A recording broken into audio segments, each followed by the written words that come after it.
आइए योग शास्त्र के इस दिव्य ज्ञान को प्रारंभ करने से पूर्व हम उस योगेश्वर भगवान श्री कृष्ण को नमन करते हैं, प्रणाम करते हैं, जिन्होंने गीता, श्रीमद् भगवद गीता जैसे महाकाव्य, बड़ा ग्रंथ मानव समाज के लिए दिया। निश्चित तौर से हमारे लिए महत्वपूर्ण है।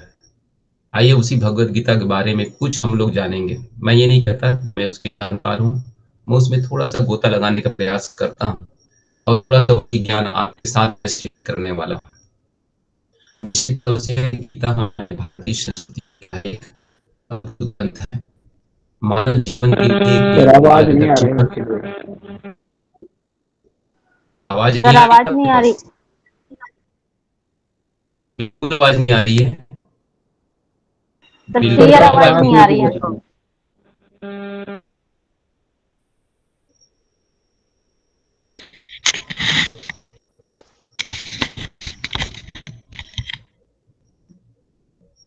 अब बताइए, आवाज आ रही है? Yes sir. Okay sir. Yes sir, आ रही है आपकी आवाज। कोई बात नहीं, मैं थोड़ा सा आवाज अपना बढ़ा लेता हूँ। आवाज थोड़ा कम रहा हो तो कोई दिक्कत नहीं, आवाज मैं थोड़ा फुल कर लेता हूँ, ठीक है नहीं? तो हम इस भगवत गीता के अद्भुत शास्त्र, योग शास्त्र हम लोग यहाँ पे प्रारंभ करते हैं। मैं यहाँ पे एक स्लाइड शेयर कर रहा हूँ, आप उस स्लाइड में आप उसे देख पाएंगे। आप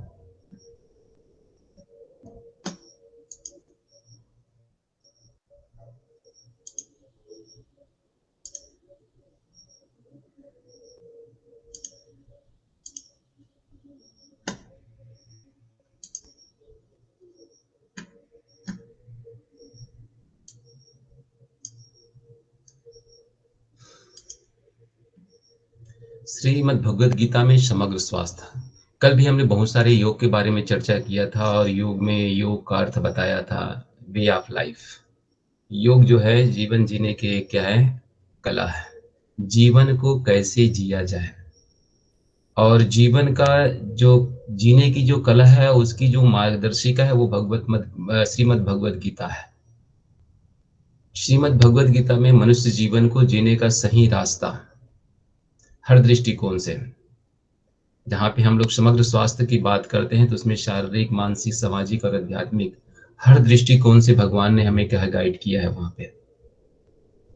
तो भगवद गीता एक तरह से क्या है, जीवन की मार्गदर्शिका है और इसको किसी भी एंगल से, जिस एंगल से देखिए, अपने आप में सब कुछ है, सर्वांग पूर्ण है इसमें। क्योंकि भगवद गीता भगवान कृष्ण के द्वारा गाया गया, एक दिव्य भाव से उपदेशित किया गया अर्जुन को, वो दिव्य ज्ञान है जिस ज्ञान को हमको श्रवण करना चाहिए, जानना चाहिए।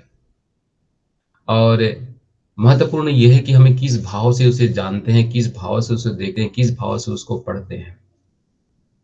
तो भगवत गीता के इस दिव्य ज्ञान को हम लोग जानने के लिए पहले भगवत गीता के एक स्वरूप के बारे में चर्चा कर लेते हैं। कुछ लोगों ने भगवत गीता के कुछ सूत्रों को पढ़ा होगा, कुछ जाना होगा, और कुछ लोगों ने शायद उसमें से दो चार, जैसे आप लोग योग के विद्यार्थी हैं तो दो चार सूत्रों को याद किए होंगे। लेकिन संपूर्ण भगवत गीता आप में से कितने लोग पढ़ रखे होंगे? शायद दो चार हो सकता है, निश्चित ही पढ़ना चाहिए। शुरू शुरू मुझको भी लगता था यार भगवत गीता पढ़ने से क्या हो सकता है, क्या हो जाएगा, मेरा भी दिमाग उसी तरह था। लेकिन जब मैंने कहा नहीं चलो अध्ययन तो किया जाए, देखा जाए क्या है, मौका मुझे मिला श्रीमद् भगवत गीता पे एक क्वेश्चनर तैयार करना था। सत्र स्तंभ, व्यक्तित्व मापनी यंत्र, एक मतलब एक जो हमारे पास एक पैरामीटर होता है, एक स्केल है, उस स्केल को बनाने के लिए जब हमने इसका अध्ययन करना शुरू किया तो भगवत गीता को मित्रों एक बार नहीं, दो बार नहीं, तीन बार नहीं, 20 बार अध्ययन करना पड़ा। एक ही सूत्र को कई बार, कई भाष्यकारों का अध्ययन करना पड़ा। तो मुझे लगा कि यार ये तो अद्भुत है, इसमें तो अद्भुत ज्ञान समाया हुआ है। जब हम किसी को एक ही एंगल से देखते हैं ना, एक दृष्टिकोण से देखते हैं तो समझ नहीं आती, उसे विभिन्न दृष्टिकोण से, अलग अलग लोगों के दृष्टिकोण से जब सोचने, समझने और पढ़ने का मौका मिलता है तो हमें लगता है कि कितना अद्भुत है। इस पे कितने लोगों ने भाष्य लिखा है, कितना लोगों ने टीका लिख दिया इस पर, फिर भी इस ज्ञान को समझना अभी भी मुश्किल सा है। तो आइए इसी भगवत गीता के एक स्वरूपों के बारे में एक रूपरेखा और किस प्रकार से हमें समग्र स्वास्थ्य प्रदान कर सकता है, इसके बारे में हम लोग चर्चा कर लेते हैं सार संक्षेप में। अगर एक भगवत गीता की सामान्य परिचय यदि देखा जाए, सामान्य रूप में देखा जाए इसको, तो श्रीमद् भगवत गीता के ग्रंथकार या उसके प्रवक्ता कह सकते हैं योग के उपदेष्टा भगवान श्री कृष्ण, जिसे हम लोग जगत गुरु कहते हैं। ये जो है हमारे क्या है, श्रीमद् भगवत गीता के कह सकते हैं कि उपदेशक हैं, जिन्होंने अर्जुन को उपदेश दिया। गीता वही संदेश है जो महाभारत के महासमर में भगवान ने योगस्थ होकर परमात्म चेतना में प्रतिष्ठित होकर दिया था। महाभारत जो एक महत्वपूर्ण ग्रंथ है, और महाभारत का जिस वर्णन जिस ग्रंथ में चर्चा की गई है, उसकी चर्चा और उसी में एक ऐसा अध्याय के रूप में जो भगवत गीता है वो कही गई है। मैं आगे ऐसे चर्चा करूंगा इस पे। अर्जुन के धर्म रूपी अज्ञान, आसक्ति और मोहग्रस्तता को भगवान ने क्या है, विविध नीतियों के द्वारा अत्यंत सुंदर तरीके से उसे क्या किया, समाधान किया है। जो उसके ऊपर जो आ गए थे आवरण, उस आवरण को हटाने के लिए भगवान ने उसमें कर्म, ज्ञान, भक्ति, अलग अलग प्रकार के योग का तत्व दर्शन बता करके उसके अंदर की अविद्या को, अज्ञानता को भगवान कृष्ण ने हटाया। योगेश्वर श्री कृष्ण ने अज्ञान को ज्ञान योग के द्वारा, अकर्मण्यता को कर्म योग के द्वारा और अविश्वास या श्रद्धा को भक्ति योग के माध्यम से दूर करने की राह बताई है। महत्वपूर्ण है। ज्ञान, कर्म और भक्ति की ये त्रिवेणी संगम धारा भगवत गीता का अपना क्या है, महत्वपूर्ण पक्ष है। इन पक्षों का ज्ञान भगवान कृष्ण ने गीता में स्वयं दिया है। गीता का मुख्य केंद्र बिंदु जो है वो आध्यात्मिकता है। आध्यात्मिकता मतलब व्हाट इज द अध्यात्म, किसे कहेंगे अध्यात्म हम लोग? अधि आत्मानाम अध्यात्मना, कहते हैं अपने आत्मा की सबसे नजदीक होना, स्व को जानने का प्रयास करना, अपने नजदीक, आत्मा के नजदीक स्थित होने का प्रयास करना। अनासक्ति पूर्वक आचरण, अन्य शब्द में कहते हैं कि जिसमें ज्यादा व्यक्ति के अंदर स्वार्थ भावनाओं, परमार्थ की भावना के साथ साथ उस कार्य में लगा रहे। हमारा ये भगवत गीता जो बताना चाहती है आध्यात्मिकता, वो अध्यात्म वही है। साथियों, अध्यात्म के बारे में देखा जाए कि व्हाट इज द स्पिरिचुअलिटी, क्या है अध्यात्म, है क्या? तो अध्यात्म है संकल्प पूर्वक जीवन जीना, संकल्प के साथ।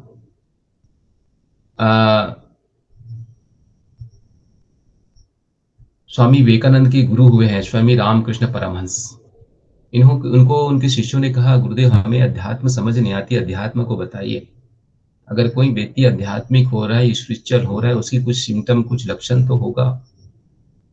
तो उस सिम्टम और लक्षण के बारे में स्वामी रामकृष्ण परमहंस ने जो बात कही वो हमारे लिए भी महत्वपूर्ण है। उन्होंने कहा, बेटा आध्यात्मिकता यदि जीवन में विकसित हो रही तो दो महत्वपूर्ण बिंदु उसके सामने दिखाई पड़ता है। एक, उसकी जीवन में पवित्रता का विकास होता है, महत्वपूर्ण बिंदु, ध्यान रखिएगा। और दूसरा, उसके अंदर में संकल्पशीलता का विकास होता है। वे प्रत्येक कार्य को संकल्प के साथ करता है। जो कहता है, जो ठान लेता है, उस जीवन में करता है। और जो संकल्पशाली व्यक्ति है, पवित्र आत्मा है, वही सबसे नजदीक, आत्मा के नजदीक होता है। और भगवत गीता हमें किसी न तरह से हमारे अंदर की अविद्या को हटाकर वहीं तक पहुंचने का मार्ग प्रशस्त करती है। तो भगवत गीता एक महत्वपूर्ण ग्रंथ है, और इस ग्रंथ में इतनी महत्वपूर्ण और सटीक ज्ञान के बारे में हमें चर्चा की, जिसके बारे में यदि आप अध्ययन करेंगे बारीकी से, तो जीवन में एक आनंद की प्राप्ति होती है। जीवन का जो अंतिम लक्ष्य, जो आनंद है, वो व्यक्ति को प्राप्त होने लग जाता है। अगर भगवत गीता के बारे में और देखा जाए तो महाभारत में वर्णन मिलता है कि सर्वशास्त्रमयी गीता, गीता को कहा गया है कि गीता समस्त शास्त्रों, उपनिषदों और वेदों आदि का निचोड़ है। ये उनके सार तत्वों को भगवान कृष्ण ने यहाँ पे बात कही है। महर्षि व्यास, वैशंपायन व्यास जी ने कहा है, गीता, जब भगवत गीता की उन्होंने भूमिका लिखी तो भूमिका में कहा कि गीता सुगीता कर्तव्या कि मन्ये शास्त्र विस्तरई है, या स्वयं पद्मनाभस्य मूक पद्वद्विनी श्रिता, जो भीष्म पर्व जहाँ पे श्रीमद् भगवद गीता की चर्चा की गई है वहां पे, इसमें कहा गया है गीता सुगीता, जिसका गायन, गीता का अर्थ होता है गाया, जिसको गाया जाए, जिसे गीत रूप में गाया जाए, गीता। ऐसे सुंदर काव्य है गीता जिसका गायन किया गया जा सकता है, जैसे कर्मण्ये वाधिकारस्ते मां फलेषु कदाचन, एक गीत की लय में है। इसके गायन और मनन करने के बाद हमें अन्य शास्त्रों को विस्तार में जाने की आवश्यकता ही नहीं होती, क्योंकि यह स्वयं भगवान विष्णु, पद्मनाभ भगवान विष्णु के मुख से निश्रित है। भगवान विष्णु ने इसका ज्ञान, दिव्य ज्ञान दिया है। इसलिए कहते हैं कि अगर गीता का जिनने अध्ययन कर लिया, उसे और किसी चीज की आवश्यकता नहीं है। वैसे व्यक्ति के जीवन के अंतिम क्षणों में हमारे भारतीय संस्कृति, हिंदू संस्कृति में इसी गीता के अध्ययन अध्यापन के बाद, जिसे मोक्ष और मुक्ति की बात कहते हैं, इसके श्रवण मात्र से संभव हो जाता है। लेकिन यह है कि जीवन में उतर जाए, जीवन में एक भी पक्ष आ जाए भगवत गीता का, तो हमारा जीवन बदलता चला जाता है। तो भगवत गीता के ये दिव्य ज्ञान, दिव्य शास्त्र, जो सारे उपनिषदों वेदों के जो सार है, उसे हमें समझ आ जानी चाहिए। इसमें कहा गया है कि अगर उसकी स्थिति देखें तो गीता 18 पर्वों वाला वैशंपायन व्यास द्वारा रचित महाभारत के भीष्म पर्व में स्थित है। अलग अलग पर्व है, उन पर्वों में से जो ये गीता का जो 18 अध्याय है, वे उसके भीष्म पर्व में है। डॉक्टर राधा कृष्णन, जो कि गीता पे भाष्य लिखा है, इन्होंने कहा है कि गीता का 18 अध्याय महाभारत के भीष्म पर्व के 23 से लेकर के 40वें तक के अध्याय में वर्णन है। जितने अध्याय वर्णन है उसमें से उसी बीच में से महाभारत के 23 से लेकर 40 तक के अध्याय, उसको उठा करके गीता के रूप में वर्णित किया गया है। भगवान कृष्ण वहीं पे ही गीता का ज्ञान दिया है। तो उस ज्ञान को हम लोग भगवत गीता के रूप में एक अलग शास्त्र देते, लेकिन एक्चुअल में ये शास्त्र महाभारत का ही एक पक्ष है। महाभारत जो महाकाव्य है, महाग्रंथ है, उस ग्रंथ का एक पक्ष हमारा ये गीता है। ये भी हमें जानना बहुत जरूरी है। सेपरेट अलग से शास्त्र नहीं है, ये महाभारत का ही अपना एक महत्वपूर्ण पक्ष है। उन्हीं का एक अंग के रूप में हम लोग उसको जान सकते हैं। यदि ग्रंथ का यदि स्वरूप हम लोग देखते हैं, थोड़ा सा इसका एक पैमाना देखते हैं कि भगवत गीता वास्तव में किस तरह से है, तो डब्ल्यू आर्थर राइडर, एक विदेशी ग्रंथकार हुए हैं। इन्होंने गीता के स्वरूप को जानने के लिए उन्होंने कहा है कि इसके ग्रंथ के कलेवर का परिचय होना जरूरी है, कि कितने, कैसे, किस तरह से लिपिबद्ध किया गया है। तो उन्होंने श्लोकों की संख्या और अध्याय की संख्या को उन्होंने डिवाइड किया है। यदि श्लोक की संख्या देखें तो महाभारत में 43वें अध्याय के 4थे श्लोक में वैशंपायन व्यास जी ने स्वयं ही लिखा है। उसमें लिखा है कि श्री कृष्ण द्वारा 620 श्लोकों का वर्णन है, मतलब उन्होंने अपने मुख से कहा है। और भगवान, और उसके बाद कृष्ण ने, अर्जुन ने उसे 47, संजय ने 67 और धृतराष्ट्र द्वारा 1 श्लोकों का चर्चा है। कुल मिला के 745 उस समय जो अकॉर्डिंग टू महाभारत में रचित है। लेकिन वर्तमान में जो भगवत गीता में वर्णन है वो 700 श्लोकों का है। इसका मतलब 45 श्लोक कहीं पे मिसिंग है, जो कुछ भी हो। लेकिन ये अलग अलग चर्चा हमारे शास्त्रों में दिया गया है, तो इसका एक स्वरूप, स्ट्रक्चर हमें ज्ञात हो, इसके लिए मैंने आपको ये बताना उचित समझा है। अब इसके बाद यदि देखा जाए, अध्यायों के बारे में देखा जाए, तो भगवत गीता में टोटल अध्याय वो है आपका, कितना अध्याय है? 18 अध्याय। नाइस। ये 18, गीता में कुल 18 अध्याय है। तो 18 अध्यायों की चर्चा अलग अलग रूप में है और सभी में योग शब्द है, क्योंकि गीता, भगवत गीता पूरा योग का एक सर्वांगपूर्ण एक ग्रंथ है, जिसमें सबसे पहला जो योग है वह है अर्जुन विषाद योग कहा गया उसको। दूसरा है सांख्य योग, तीसरा है कर्म योग, चौथा कर्म संन्यास योग। इस प्रकार के सारे अलग अलग योगों की चर्चा की जो 18 और अंतिम में जो है मोक्ष संन्यास योग के बारे में बात कही गई है।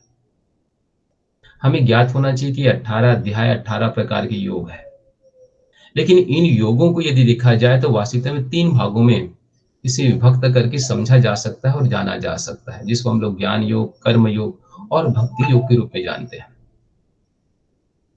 वैसे तो योग बहुत सारे हैं, ढेर सारे योग हैं, लेकिन भगवत गीता का जो ये 3 महत्वपूर्ण योग है, ज्ञान, कर्म और भक्ति योग, इसी में सब कुछ समाया हुआ है। इस ज्ञान, कर्म और भक्ति की यदि जाने समझे तो निश्चित तौर से बहुत कुछ हमें समझने को मिल सकता है। भगवत गीता में जो योग का स्वरूप है, इसमें ऐसा दिया गया है प्रत्येक अध्याय ही योगमय है, लेकिन भगवत गीता के प्रत्येक अध्याय के अंत में एक सेंटेंस लिखा है, आप कहीं पढ़े होंगे, ओम तत्सदिति श्रीमद् भगवत गीतासु ब्रह्म विद्यायाम योग शास्त्रे श्री अर्जुन कृष्ण संवादे, जिस योग के नाम से है कर्म संन्यास योगो नाम, जिस अध्याय है उस अध्याय षष्ठमो अध्याय, इस प्रकार के अंतिम में शब्द यूज किया गया है इसमें। अर्थात ये सारे के सारे योग है जिसमें प्रत्येक अध्यायों में योग समाहित है। कोई भी ऐसे पक्ष नहीं जहां पे योग ना हो। योग का मतलब है परमात्मा से मिलन करने का रास्ता, मिलन का वह पथ जिसे आत्मसत्ता परमात्मा सत्ता में विलीन हो सके, ऐसा ज्ञान वो योग के द्वारा भगवान कृष्ण ने गीता में बताया है। ये सारे के सारे जो अध्याय है भगवत गीता का, निश्चित तौर से ये योग का दिव्य ज्ञान है जिसे भगवान कृष्ण ने हमें प्रदान किया है। भगवत गीता में आप इसको चाहे नोट डाउन कर ले, ज्ञान, कर्म और भक्ति योग की विशेष चर्चा की गई है। कौन कौन से है? 3 प्रकार के योग हैं, ज्ञान योग, कर्म योग और भक्ति योग। इन तीनों प्रकार के योगों की चर्चा भगवान कृष्ण ने गीता में कही गई है। इसमें एक थोड़ा सा कई लोगों की कंट्रोवर्सी जरूर है अध्यायों के डिस्ट्रीब्यूशन में, लेकिन देखा जाए तो प्रथम 6 अध्याय को कहा ज्ञान योग कहा गया है। इसमें ज्ञान की चर्चा विशेष तौर से किया गया है, जिसमें सांख्य योग वगैरह बहुत सारे पक्षों की बात है। द्वितीय 6 अध्याय को कर्म योग की बात कहते हैं, उसमें कर्म के बारे में, कर्म में प्रवृत्त होने के बहुत सारे ज्ञान दिया है। और अंतिम 6 अध्याय जो भक्ति योग के बारे में दिया गया है। लेकिन इसमें हमको ये नहीं समझना है कि सारे 6 अध्याय ही केवल ज्ञान है, केवल कर्म है, ऐसा नहीं है। प्रत्येक अध्याय भगवान कृष्ण जो 18 अध्याय दिए हैं उनमें कहीं पे भी अलग अलग अध्यायों में भी ज्ञान, कर्म, भक्ति की चर्चा की गई है। ये एक दूसरे में माला की तरह पिरोए हुए हैं, अलग अलग होते हुए भी एक साथ संयुक्त है। कहीं कहीं ज्ञान योग में कर्म योग की बात है, कहीं कर्म योग में भक्ति योग की बात है। जहां पे भी सटीक जिसका सामंजस्य जमा भगवान कृष्ण वहां बात कही है, लेकिन हमारे विद्वानों ने अध्ययन अध्यापन के दृष्टिकोण से विशेष तौर जो चर्चा की है वो इसी तरह से उसे विभाग अध्यायों को विभक्त किया है। आइए थोड़ा सा समझते हैं इसके बारे में, ये तीनों योग है क्या, इस योगों के बारे में जान लें। इसमें सबसे पहले हमारे पास जो योग है, हम लोग इसमें ज्ञान योग तो चर्चा कर रहे हैं, लेकिन सबसे पहले हम लोग इसमें जो जीवन में आवश्यकता वो हमारे कर्म की है। तो पहले कर्म योग के बारे में देखते हैं। गीता के प्रमुख प्रतिपाद्य विषय वो कर्म योग है, ये आपको सबको पता है। भगवान कृष्ण हमेशा कर्म करने में क्या है प्रेरित किया है, कर्म के लिए प्रेरित किया है। जब अर्जुन रणभूमि में मोहग्रस्त होकर कर्म से विमुख हो रहा था तो उसे कर्म में प्रवृत्त करने के लिए मर्म का ज्ञान करना ही इसका मुख्य उद्देश्य रहा है। अर्जुन ने कहा कि भगवान ये मेरे अपने सगा संबंधी, मैं इसे कैसे युद्ध करूं, मुझे ऐसे युद्ध की आवश्यकता नहीं है। तो कहने का तात्पर्य यह है कि भगवान ने उसकी मोह को भंग करने के लिए जो गीता में जो ज्ञान दिया वो निष्काम कर्म की चर्चा भगवत गीता में विस्तार से किया है। तो निष्काम कर्म की चर्चा है भगवत गीता में। जो कल मैंने आपको कहा था ना, वो आपका जो योगा कर्मशु कौशलम, कर्म में कुशलता, योग कुशलता जो वर्ड मैंने आप लेकर चर्चा किया था, वो कुशल कर्म जिसकी चर्चा हम आज कर रहे थे वे कर्म योग ही है। और कर्म योग में भी निश्चित तौर मानिए वो निष्काम कर्म है। अगर कर्म योग को देखा जाए तो कर्म योग जो क्री करने धातु से इसका अर्थ होता है पृथक पृथक चेष्टा, जो व्यक्ति कर्म के लिए अलग अलग चेष्टा करता है। और यदि अगर कर्म देखा जाए, कार्य बोलते हैं, कोई कार्य जो है कर्म कब बनता है, तो कहते हैं कि हमारे संकल्प, विचार और भावनाएं तीनों जब एक साथ संयुक्त होता है।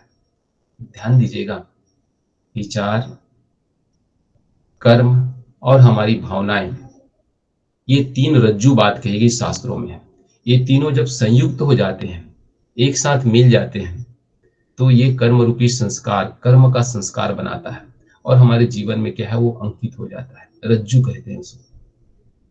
लेकिन कर्म योग का मतलब है, कर्म अलग है, कर्म योग अलग। कर्म है जिस कार्य करते हैं उसका परिणाम कर्म है। कार्य का जो परिणाम उसको कर्म कहते हैं। जो कुछ भी करते हैं, मैं पढ़ा रहा हूं, इस जिस भाव से पढ़ा रहा हूं उसका परिणाम मेरा कर्म है। क्या ये वास्तविकता में योग बनेगा या नहीं बनेगा, ये निश्चय करता है किस पे, कि प्रत्येक कर्म को ईश्वर प्राप्ति को अग्रसर हो तथा अनासक्त भाव से उसका फल उन्हीं को समर्पित हो। यदि इस तरह के भाव से यदि मैं आपको टीच कर रहा हूं या कोई व्यक्ति कर्म कर रहा है, तो वो कर्म योग होगा। मतलब उसमें आसक्ति का भाव ना हो, अनासक्त भाव से लगाव ना हो। ये महत्वपूर्ण है।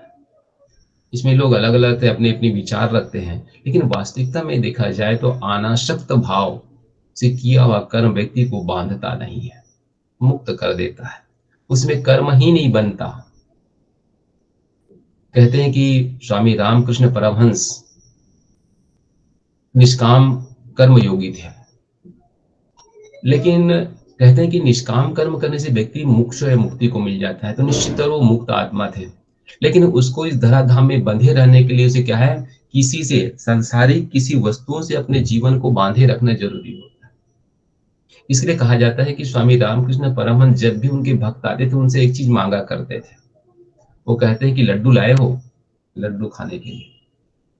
तो लोग सोचते थे यार इतना बड़ा संत है, ये लड्डू क्यों मांगते हैं, इनके पास सब कुछ है, ज्ञान है, सब कुछ है, फिर भी ये लड्डू, एक छोटे जैसे सिंपल बच्चों की तरह कहते हैं कि लड्डू लाए हो मेरे लिए। तो जब विचार विमर्श चल रहे थे उनके भक्तों के, जो उनके पास जब नजदीक के थे, उन्होंने अपने गुरुदेव से पूछ लिया, गुरुदेव ये तो बताओ मेरे को, आप इतना सब कुछ जानते हैं, आपके पास सब कुछ है, लेकिन सभी लोग से लड्डू क्यों मांगते हो आप, अच्छा लगता नहीं हम लोग को। हमने कहा बेटा तुम्हें अच्छा लगे या ना लगे, लेकिन मुझे इस संसार में रहने के लिए मुझे वो चाहिए। अगर मैं इसको छोड़ दूं तो मेरे शरीर ही छूट जाएगा, शरीर से यहाँ मैं मुक्त हो जाऊंगा। शरीर को यहाँ पे रखने के लिए, कर्म में प्रेरित करने के लिए कुछ मुझे यहाँ जुड़ा रहना है, जुड़ाव जरूरी है, यहाँ बंधन जरूरी है। अगर बंधन से अगर मुक्त हो गया तो शरीर ही छूट जाएगा, और मुझे जिस उद्देश्य के लिए मैं आया उद्देश्य पूरा नहीं होगा। तो कहने का मतलब ये है कि जो कुछ भी हमारे पास संबंध किसी से जुड़ा हुआ होता है, वो संबंध ही हमें बांध कर रखता है। जब उस अनासक्त भाव हो जाते हैं, उससे हमारा संबंध छूट जाता है और हम उससे मुक्त हो जाते हैं, हमारा शरीर ही मुक्त हो जाता है। ये शरीर बनता है कर्म के परिणाम से, शरीर ही है हमारा कर्म का परिणाम। जैसा हम कर्म किए उसका परिणाम हमें शरीर मिला है, अच्छा बुरा सुंदर जो कुछ भी हो, वो हमारा कर्म का ही एक परिणाम है। तो कर्म योग हमारा, वैसे कर्म के 3 प्रकार बताए गए हैं साथियों, आपको पता होगा। किसी को पता है 3 प्रकार के कर्म होते हैं? कोई बताएंगे कौन कौन से कर्म होते हैं 3 प्रकार के? हेलो। क्रियमाण कर्म, संचित कर्म, प्रारब्ध कर्म। बहुत सुंदर चर्चा की आपने। क्रियामान, संचित और प्रारब्ध, ये महत्वपूर्ण 3 प्रकार के हैं। महर्षि पतंजलि ने उसने कृष्ण शुक्ल, कृष्ण और कृष्ण शुक्ल करके ऐसे अलग अलग प्रकार, 4 प्रकार चर्चा की। लेकिन कोई बात नहीं, भगवत गीता का ये महत्वपूर्ण कर्मयोग यही 3 योगों पे है। जो वर्तमान में जो किए जाने वाला कर्म है, जैसे आप सुन रहे हैं और मैं सुना रहा हूं, तो ये कर्म मेरा कौन सा कर्म होगा? ये वर्तमान का क्रियामान कर्म है। भगवान कृष्ण कहते हैं कि यही कर्म व्यक्ति के हाथों में होता है, उनको स्वतंत्रता दी गई है कि हर व्यक्ति क्रियामान कर्म कर सकता है। और जब क्रियामान कर्म करते हैं, वही क्रियामान कर्म, अच्छा या बुरा कर्म जब इकट्ठा होता है तो उसे संचित कहते हैं। वो इकट्ठा हो जाता है। अच्छा पुण्य कर्म किए तो पुण्य इकट्ठा होगा, पाप कर्म किए तो पाप इकट्ठा हो गया। जो इकट्ठा हो गया दैट इज ए संचित। फिर उसमें बदलना मुश्किल है। जो कुछ बदलाव किया जा सकता है वो वर्तमान में किया, संचित कर्म से किया जा सकता है, क्रियामान कर्म से किया जा सकता है। लेकिन कोई संचित कर्म प्रारब्ध कब बनेगा, इसका निर्णय बड़ा मुश्किल है। मतलब जो हम कर्म किए हैं वो कर्म आपको कब फल देगा, इसका निर्णय करना बड़ा मुश्किल है। क्यों मुश्किल इसलिए है कि मैं छोटी महाभारत में सर आवाज नहीं आ रही थी। कृष्ण जो है, भगवान कृष्ण जब शांति दूत बनकर के अंतिम उपदेश देने के लिए राष्ट्र के उस सभागार में पहुंचे, अंतिम उपदेश के लिए कि भाई समझौता कर लिया जाए, कम से कम पांडवों को एक गांव ही दे दिया, कम से कम। भगवान कृष्ण वहां पे गए, सर आवाज नहीं आ रही, कट रही है आवाज। केवल आवाज आपको नहीं आ रही है, सभी को नहीं आ रही है, एक बार देख लो आप। सर क्लियर आवाज नहीं आ रही है। तो हो सकता है ये मौसम की वजह से हो सकता है ये प्रॉब्लम जो है, क्योंकि बादल बदली का मौसम है ना, कल सही था, आज हो सकता है यहाँ बारिश वगैरह हो रही है, बारिश की वजह से थोड़ा सी दिक्कतें आ सकती, थोड़ा सा। मैं प्रयास तो कर रहा हूँ कि आवाज आपके पास पहुंचे, लेकिन क्लियर आवाज ना पहुंचने के पीछे ये मौसम जो है, मौसम जो साथ नहीं दे रहा है थोड़ा सा। आप लोग देख लीजिए, ध्यान सुनिएगा, कोई दिक्कत नहीं है जी। तो धृतराष्ट्र समझते थे कि भाई भगवान कृष्ण जो है वास्तविकता में भगवान साक्षात अवतार है, वो भी जानते थे, ऐसा नहीं जानते थे, नहीं, वो जानते थे कि इसके बाद बहुत शक्ति, दिव्य शक्ति है। तो उन्होंने अपने पास बुलाया, अपने कमरे में, अपने कक्ष में, उन्हें कहा कृष्ण, लोग तुम्हें भगवान कहते हैं और मुझे भी ऐसा लगता है कि तुम्हारे अंदर दिव्य शक्ति है, दिव्य ज्ञान है, तुम बहुत कुछ जानते हो। तो उन्होंने कहा कि मुझे ये बताओ, मेरे प्रश्नों को उत्तर दो, मैं राजा हूं, मैं राजवंश में पैदा हुआ हूं। बोले हाँ, वो तो सही बोल रहे हो आप, हो सब कुछ अच्छा है, मेरे पास धन धान्य समृद्धि सब कुछ है, और निश्चित तौर मैंने अच्छा पुण्य कर्म किया हूं तब राजा बना हूं। बोले वो भी सही है, लेकिन मुझे एक बात बताओ, मेरे दोनों आंख क्यों नहीं है, मैं अंधा क्यों हूं? भाई जब मैंने श्रेष्ठ कर्म किया, राजा बना, सब कुछ किया, लेकिन मेरे प्रश्नों को उत्तर दो, मैं अंधा क्यों हूं? भगवान कृष्ण ने कहा भाई कोई ऐसा कर्म किए होंगे जिसके परिणाम ये मिला हुआ है, क्योंकि संसार का है कर्म पे चलता है। उन्होंने कहा नहीं, मुझे देख के बताओ कौन सा ऐसा कर्म था जो मैंने कर्म किया और जिसका परिणाम मुझे आज इस राजा बनने के बाद भुगतना पड़ रहा है। उन्होंने कहा ठीक है, मैं देख लेता हूं।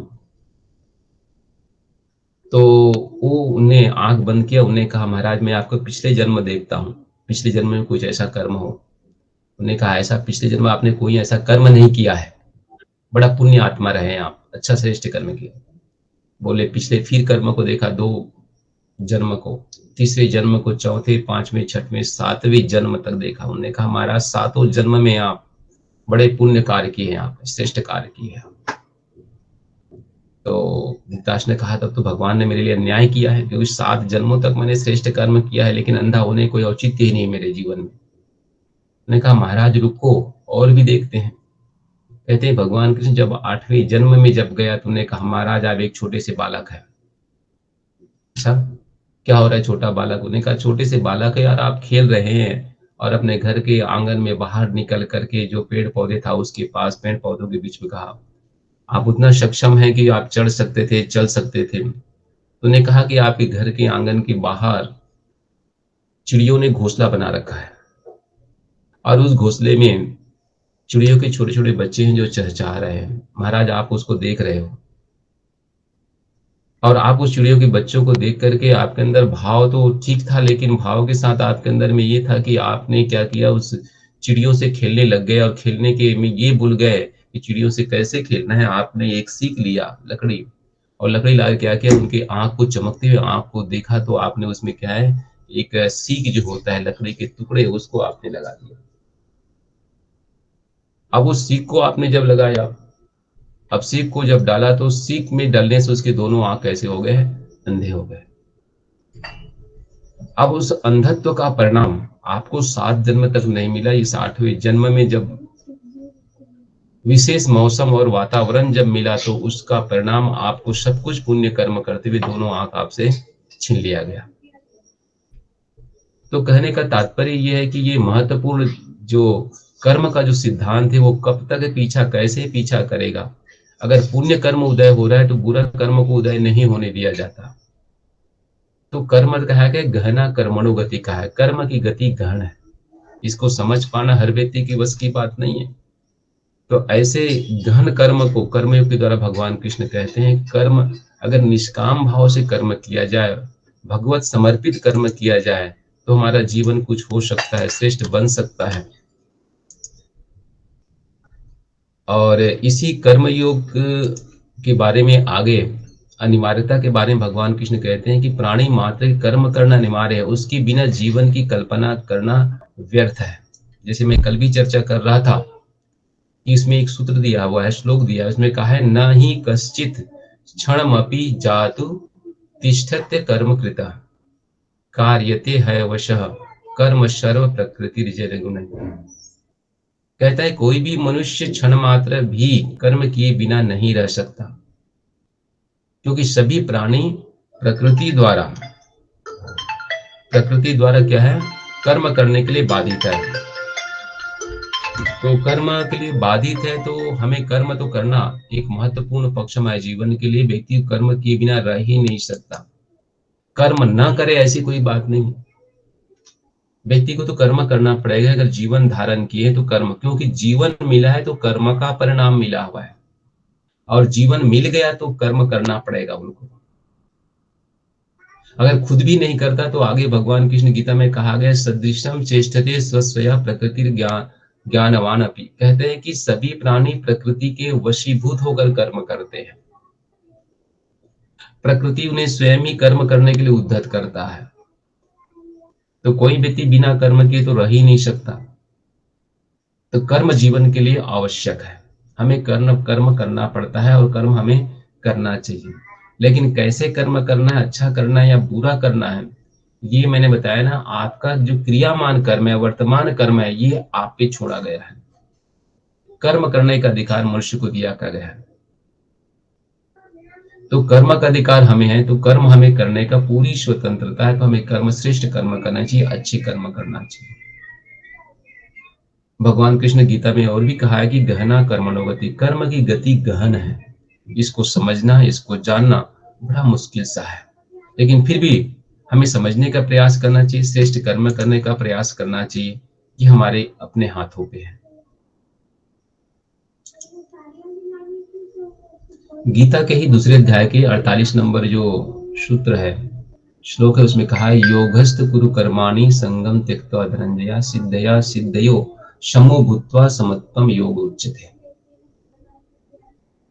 योग में स्थित हुआ, आसक्ति को त्याग कर तथा सिद्धि और असिद्धि में भी सम होकर के तू कर्म कर, यही समता ही योग है।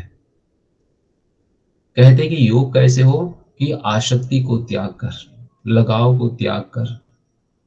अगर आप कर्म करते हैं, क्या मिलेगा क्या नहीं मिलेगा, इस भाव से कोई कर्म करता है, उस कर्म को भगवान कृष्ण ने कहा है यही योग होता है, तब योग होता है। वैसे हमारे जीवन में हम लोग को लगता होगा यार ये तो बहुत बड़ा मुश्किल सा है, ऐसा कैसा संभव हो सकता है हम कर्म करें उसके फल की हमें इच्छा ना हो। है तो मुश्किल, असंभव नहीं है, ये कर्म किया जा सकता है अगर समझा जाए कि मनुष्य जीवन मिला ही क्यों है। अच्छा, मनुष्य पहले सोचते नहीं कि आप आए क्यों, हम लोग इस जीवन में, जिंदगी में हम लोग जी क्यों रहे हैं, जीवन का हमारा उद्देश्य क्या है। कभी आपको साथियों कभी मौका मिले बैठने का ना, तो शांत बैठ के इस बारे में चिंतन कीजिए।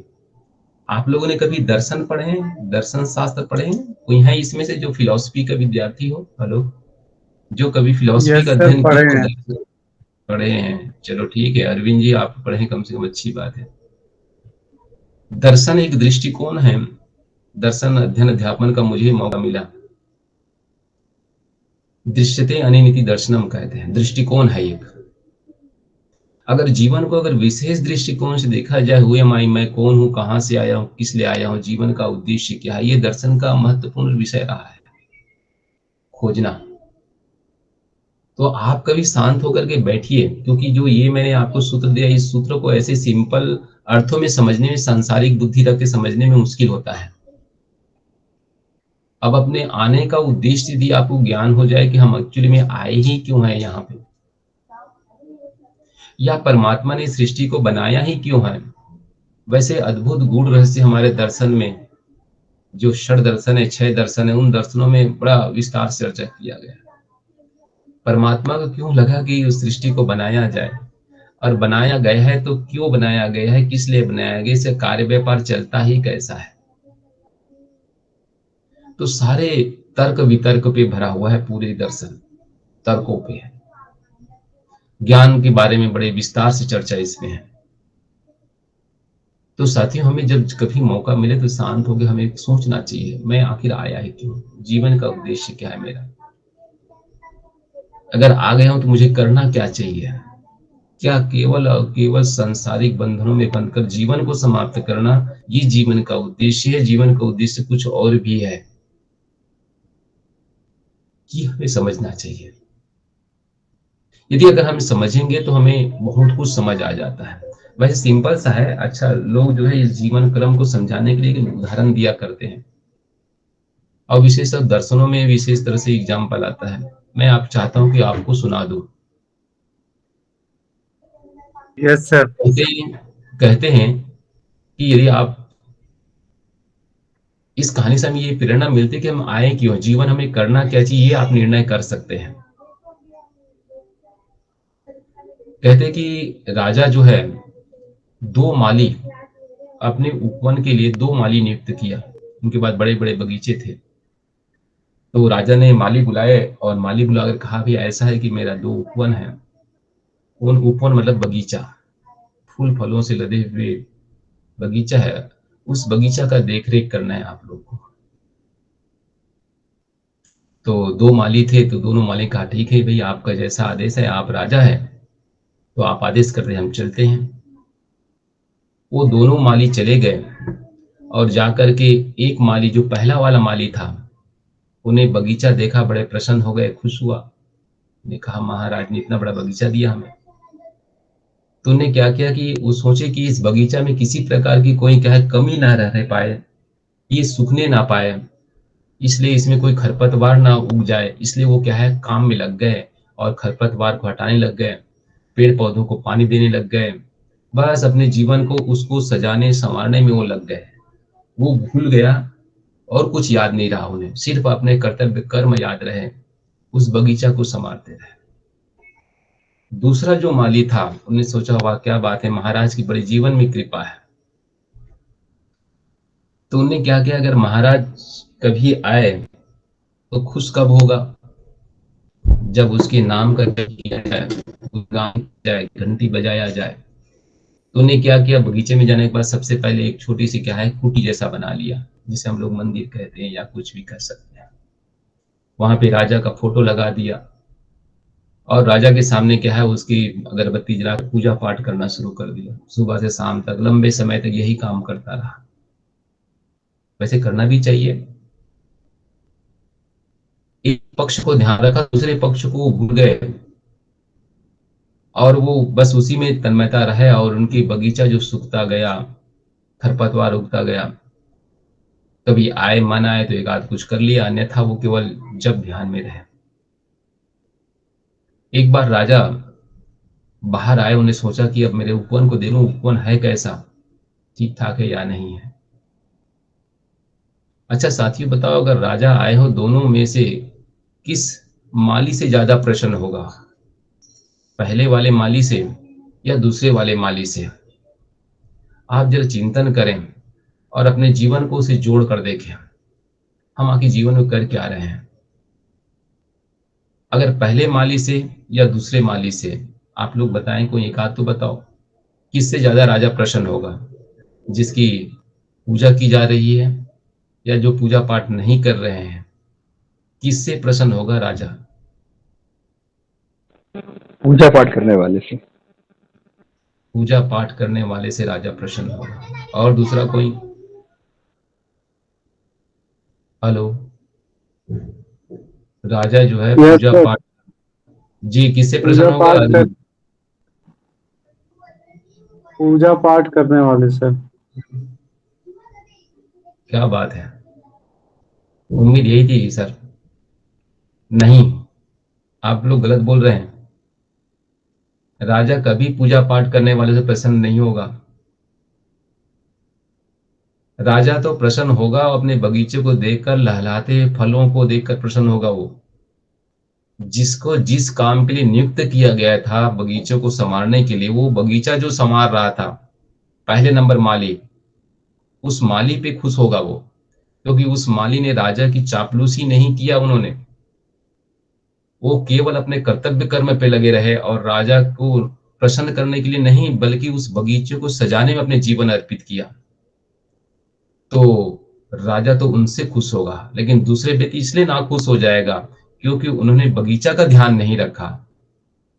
बगीचा उजड़ गया उनका, पानी के बगैर सूख गए पौधे, खरपतवार उगाया, और केवल वो माला जपते रहे, केवल घंटी गिराते रहे। मैं ये नहीं करूंगा माला नहीं करना चाहिए, इसके साथ भी वो कर्म करना चाहिए जिसके लिए उद्देश्य दिया हुआ है। केवल और केवल आप केवल उसको प्रसन्न करने के लिए अगर जीवन अर्पित कर रहे हैं तो भगवान भी प्रसन्न नहीं होता। भगवान तो आपको केवल कर्म करने के लिए यहाँ दिया है। उस पुण्य कर्म का परिणाम ही आपको जीवन है। तो यदि उसको नाम स्मरण करके यदि आप उस बगीचे को सजाते तो वो ज्यादा प्रसन्न होता।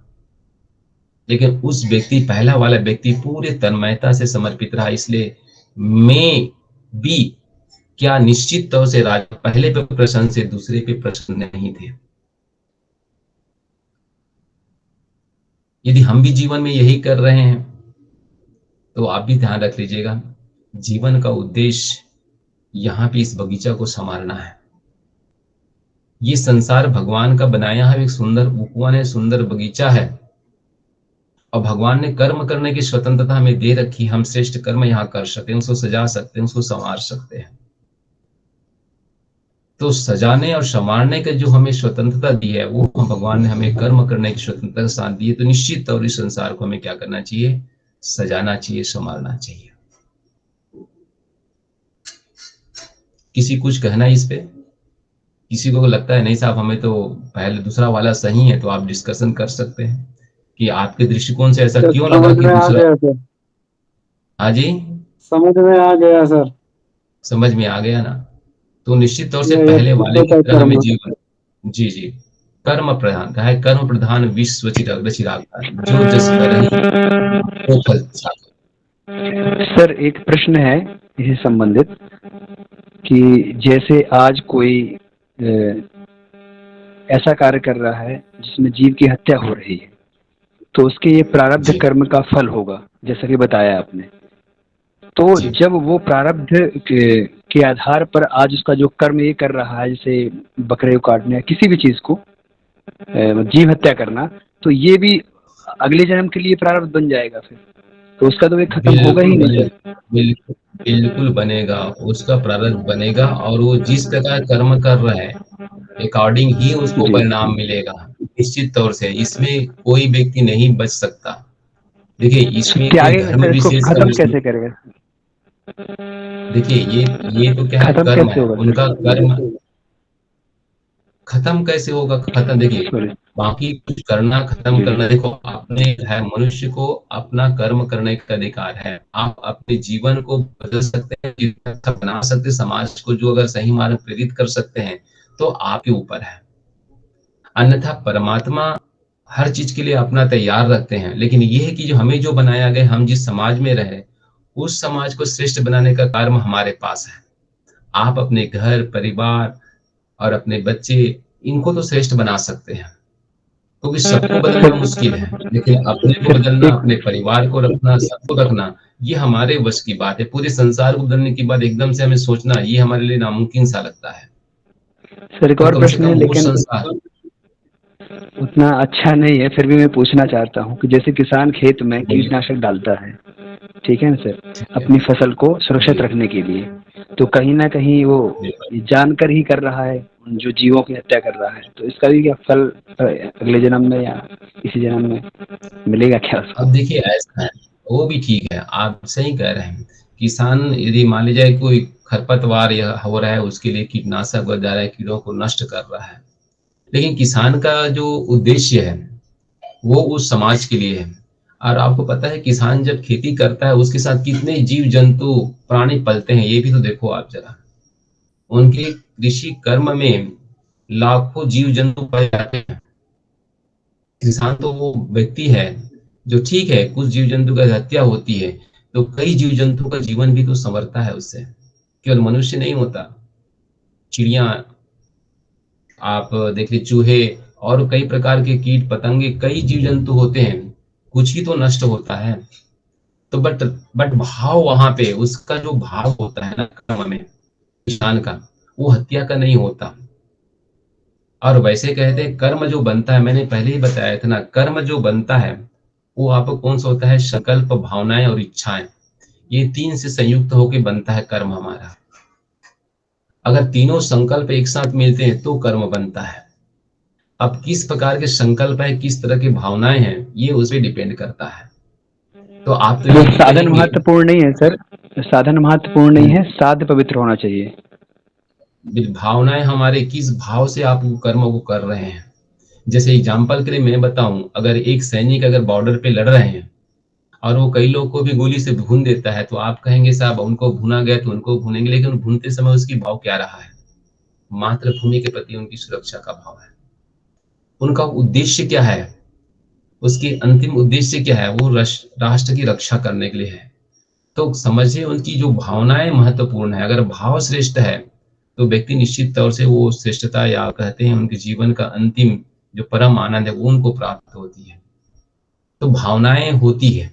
अगर व्यक्ति अगर भाव को प्रबल करके अगर श्रेष्ठ कर्म कर रहा है तो निश्चित तौर से अगर कोई थोड़ा गलती होती है तो उसे कहते हैं, क्योंकि देखिए एक वर्णन है, देखिए मैं इसकी बहुत ज्यादा विद्वान नहीं हूँ, लेकिन फिर भी जितना अध्ययन हमारे गुरुजनों से हमने जो सीखा है वो सिर्फ इतना ही है कि हमारी भाव श्रेष्ठ होनी चाहिए, भावों की श्रेष्ठता आनी चाहिए, और उसी से हमारा कर्म जो है निश्चित होती है। लेकिन हमारा उद्देश्य, हमारा जो संकल्प सब निकृष्टता की ओर है, केवल स्वार्थ के लिए किया जा रहा है, अपने केवल पेट प्रजनन के लिए किया जा रहा है, गलत मार्ग को प्रशस्त करने के लिए किया जा रहा है, तो निश्चित तौर से उसका परिणाम निकृष्ट गामी होगा, इसे कोई नहीं रोक सकता। और वैसे कर्म को समझना बड़ा मुश्किल सा है। हमारे यहाँ गुरु जी कहते हैं कि अपना सुधार संसार की सबसे बड़ी सेवा है। हमें अपने से ही आगे कार्य शुरू कर देना चाहिए, बाकी समाज बदल जाएगा, निश्चित तौर से बदलेगा। आगे देखते हैं। Thank you so much sir. चर्चा करना बहुत सारे विस्तार है, इसमें अगला एक पक्ष और चर्चा करते हैं, गीता में ज्ञान योग। हमने कर्मयोग की चर्चा की, अब ज्ञान योग की थोड़ी सी बात कर लें। ज्ञान का उद्देश्य ज्ञान द्वारा ईश्वर की प्राप्ति। पहले में था कर्म के द्वारा ईश्वर की प्राप्ति। ऐसे कर्म करें कि कर्म को समर्पित करें, समर्पण भाव से करें।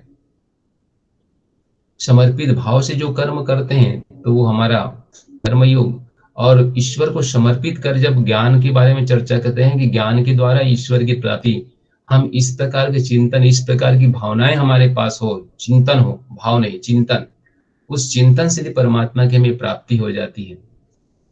और कहा गया है ज्ञानेन, बिना ज्ञान के व्यक्ति को मुक्ति नहीं मिलता। मुक्ति का आधार को ज्ञान कहा गया है। ज्ञान के बिना मुक्ति संभव नहीं है, ऐसे शास्त्र में भगवान कृष्ण ने गीता में स्वयं कहा है। अज्ञानता से बंधन होती है। महर्षि पतंजलि ने कहा है कि अविद्या ही बंधन का मूल कारण है। अज्ञानता बंधन का मूल कारण है। यहाँ पे हम लोग बंधे, उसे मूल कारण ही अविद्या है। अब अविद्या को विद्या के द्वारा नष्ट किया जाता है। विद्या मीन्स ज्ञान, एक्चुअल नॉलेज। जैसे रात में आप किसी रस्सी को क्या समझते हैं, आप सांप समझ लेते हैं, समझते कि नहीं समझते हैं? और वो सारे भाव आ जाता है जो सांप को देख कर आता है।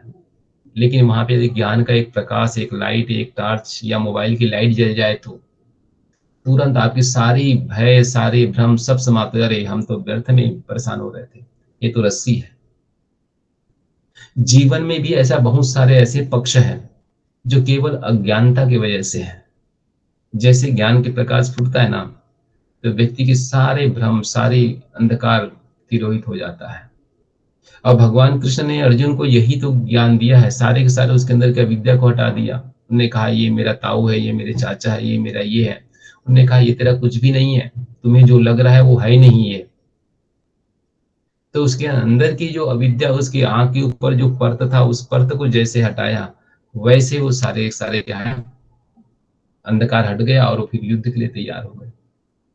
कुल मिला के कहने का तात्पर्य ये है कि हमें ज्ञान का प्रकाश हो, ज्ञान के द्वारा परमात्मा की प्राप्ति जिसके द्वारा संभव हो सके। यहाँ पे ज्ञान योग दो तरह से कहा गया, देख लीजिए आप। अगर व्यक्ति ज्ञान योग करता है तो किस तरह का, एक महत्वपूर्ण सूत्र है 6वें अध्याय का 29वां नंबर श्लोक को हमने लिया यहाँ पे। कहते हैं कि सर्वभूतस्थमात्मनाम सर्वभूतानि चात्मनि इक्षते योग युक्तात्मनाम सर्वतः सर्वदर्शनम समदर्शनम दर्शना। तो कहने के तात्पर्य इसमें कहा गया, प्रथम तो वो है, कहते हैं कि वह सभी प्राणियों में अपनी आत्मा को देखता है। सभी प्राणियों में अपनी आत्मा का, सब प्राणी में अपने आप को देखता है। दूसरा, वह जो आत्मा में सर्वभूतों को देखता है, मतलब अपनी आत्मा में सभी को देखा है। दो दृष्टिकोण, एक बाहर की दृष्टिकोण, एक अंदर की दृष्टिकोण। इन दोनों दृष्टिकोण में व्यक्ति सम होकर जब आगे बढ़ता है तो वो ज्ञान योग की ओर आगे बढ़ता है। चाहे वो सभी में अपने स्वरूप को देखे या अपनी आत्मा में सभी को ही अपने समान देखे। परम पूज्य गुरुदेव ने कहा है, उसमें एक महत्वपूर्ण सूत्र दिया गया है, सभी में अपने को देखो। सभी में क्या है, अपनी आत्मा, सर्वभूतानाम, सभी प्राणियों में आत्मवत सर्वभूतेषु कहते हैं। आत्मवत सर्वभूतेषु मतलब अपने आत्मा में ही सभी भूतों को देखना, ये तो ज्ञान योग का ही पक्ष है। तो आत्मवत सर्वभूतेषु का भाव, ये ज्ञान योग का पक्ष है गीता का। गीता के ज्ञान योग महत्वपूर्ण है। तो यहाँ पे सिर्फ एक पक्ष है, जब कहीं कुछ भी होता है सभी प्राणियों में क्या है, आत्मवत सर्वभूतेषु की भावना आ जाए। अगर दूसरे को कष्ट हो रहा है, उस कष्ट को हम खुद भी सहन फील कर सकते हैं, अनुभव कर सकते हैं क्या, ये ज्ञान योग का पक्ष है। ज्ञानी उसमें तर्क से जाकर उसको क्या है, अनुभव करता है। दो महत्वपूर्ण पक्ष है, और ज्ञान योग के पक्ष में हमारे भारतीय दार्शनिक सबसे आगे रहा है, ध्यान रख लीजिएगा। ज्ञान योग और भक्ति योग में, ज्ञान योग तर्क का विषय है, लेकिन तर्क के साथ क्या चाहिए होता है, उसमें श्रद्धा चाहिए होता है। श्रद्धा के साथ आगे बढ़ता है तो परमात्मा की प्राप्ति हो जाता है। लेकिन पाश्चात्य जो दार्शनिक हुए हैं, वो इस ज्ञान को केवल क्या है, तर्क के माध्यम से पहुंचता है, लेकिन तर्क के माध्यम से परमात्मा तक नहीं पहुंचा जा सकता। तो कहता है कि फिर विदेशी लोग जो पाश्चात्य दार्शनिक कहते हैं कि परमात्मा नाम कोई चीज है नहीं है, इसलिए वो नास्तिक हो गया। लेकिन हमारे जो भारतीय संस्कृति के अन्वेषक हमें दार्शनिक है, उन्हें क्या है, तर्क का सहयोग लिया और तर्क के माध्यम से क्या है, परमात्मा तक पहुंचा। साथियों, एक छोटी सी बात में चर्चा कर दूं, बड़े ध्यान समझिएगा। तर्क होता क्या है? गुरु जी कहते हैं कि तर्क है एक उलझन से और उलझन की ओर ले जाने की प्रक्रिया है। मतलब व्यक्ति तो उलझा होता है, जब तर्क करता है तो और उलझ जाता है, ज्यादा उलझन में फंसने की तरीका है तर्क। लेकिन कहता है ये तर्क जरूरी है जीवन के लिए। तर्क एक प्रकाश है, तर्क एक कैंडल है, तर्क एक लालटेन है। बड़े ध्यान से समझिएगा दर्शन की भाषा, जहां ज्ञान योग की बात आती है। तर्क से परमात्मा को नहीं पाया जा सकता, लेकिन तर्क से परमात्मा तक पहुंचा जा सकता है। हेलो, मैंने बड़े स्पष्ट बात की है, तर्क से परमात्मा को नहीं पाया जा सकता केवल तर्क से, लेकिन तर्क का सहारा लेकर के, तर्क का सहयोग लेकर के उस परमात्मा तक पहुंचा जा सकता है। जैसे हम लोग, हमारे भारतीय से हम लोग तर्क क्या करते हैं, परमात्मा हमारा इस तरह से स्ट्रक्चर में है, हम लोग मूर्ति बना लिया, ये भी एक तर्क ही है। तो तर्क हमने उसको लिया, तो कहते हैं तर्क एक प्रकाश के रूप में है। एक एग्जाम्पल देता हूं मैं, जैसे रात की अंधकार है, अंधेरी रात है, और मतलब अंधेरी रात का मतलब हमारे जीवन में अविद्या है। हम चाहते हैं कि हमें लगता है कि अब अंधकार है, प्रकाश होगा ही नहीं। लेकिन एक जो है, जो व्यक्ति परमात्मा पे विश्वास करता है, वो कहता है नहीं, परमात्मा है, इस अंधकार के पास एक प्रकाश भी है। तो क्या करता है, अंधकार है कोई बात नहीं, वो अपने पास एक लालटेन जला लेता है, और लालटेन जलाकर वो आगे बढ़ता है। लालटेन की विशेषता क्या होती है पता है आप लोग को? जब लालटेन जलाते हैं तो लालटेन प्रकाश उतना ही देता है जिससे हम अपना एक कदम आगे बढ़ा सके। बड़ा ध्यान दीजिएगा, लालटेन पूरे अंधकार को नहीं हटा सकता, लेकिन वो इतना मार्ग जरूर बताता है कि वो एक कदम आगे कैसे रखा जा सकता है। कैसे एक कदम हम करते हैं, पूरी रात्रि निशा हट जाती है और सुबह सूर्य की प्रकाश किरणें जैसे मिलती है, वो प्रकाश की किरणों से हमारे सारी अज्ञानता हट जाती है। उस लालटेन से संभव नहीं है। लालटेन केवल एक कदम बढ़ाने के लिए हमें मार्ग, लेकिन सुबह की रोशनी सूर्य की प्रकाश से सारे अंधकार हट गया। इसका मतलब ज्ञान की प्राप्ति के लिए हमें तर्क की आवश्यकता है। हम तर्क कर सकते हैं, मैं कौन हूं, क्या हूं, कहां से आऊं, परमात्मा है या नहीं, ये तर्क का विषय हो सकता है, लेकिन कोई तर्क नहीं, भावनात्मक तर्क के साथ पहुंचा जा सकता है। बहुत ही अद्भुत है ये नॉलेज, ये ज्ञान। निश्चित तौर से हमें तर्क का सहयोग लेकर परमात्मा तक ज्ञान योग के माध्यम से पहुंचने का हमें प्रयास करना चाहिए। गीता में भगवान कृष्ण ने ज्ञान योग के बारे में बहुत सारी चर्चाएं की है। इसके बाद है भक्ति योग। तीसरा नंबर है भक्ति योग। भक्ति क्या है? भक्ति कहा गया है, इसको सर्वश्रेष्ठ योगों में से एक योग माना गया है, भक्ति योग। भज सेवायाम कहते हैं। भक्ति के द्वारा ईश्वर को प्राप्त करना, ईश्वर प्राप्ति, कर्म के द्वारा प्राप्त करना कर्म योग, ज्ञान के द्वारा ईश्वर प्राप्ति कर ज्ञान योग, और भक्ति के द्वारा भजन पूजन के द्वारा परमात्मा को प्राप्त करना, ये आपका भक्ति योग है। कहा गया निष्कपट भाव से ईश्वर की शरण में जाना, इसमें इतना तन्मय हो जाना कि अपना कोई पृथक अस्तित्व ही शेष न रहे, ये भक्ति योग है। जैसे मीराबाई, आपने मीराबाई के बारे में सुना है? कहते हैं कि मीराबाई मेरे से गोपाल दूसरो ना कोई, कहते हैं कि बड़ी इतनी भक्ति में लीन हो गई, तो कहते हैं वो अपना शरीर भगवान कृष्ण में समाहित हो गई। आपने विट्ठल दास जी का नाम सुना होगा, वो विट्ठल विट्ठल करते, ये वहां के रहने वाले थे, आपका महाराष्ट्र के। विट्ठल मतलब भगवान विष्णु, वहां विट्ठल कहते हैं उसको। तो खड़ताल बजाए थे, विट्ठल विट्ठला विट्ठला करते करते कहते हैं कि वो शरीर भगवान कृष्ण की मूर्ति में समाहित हो गए।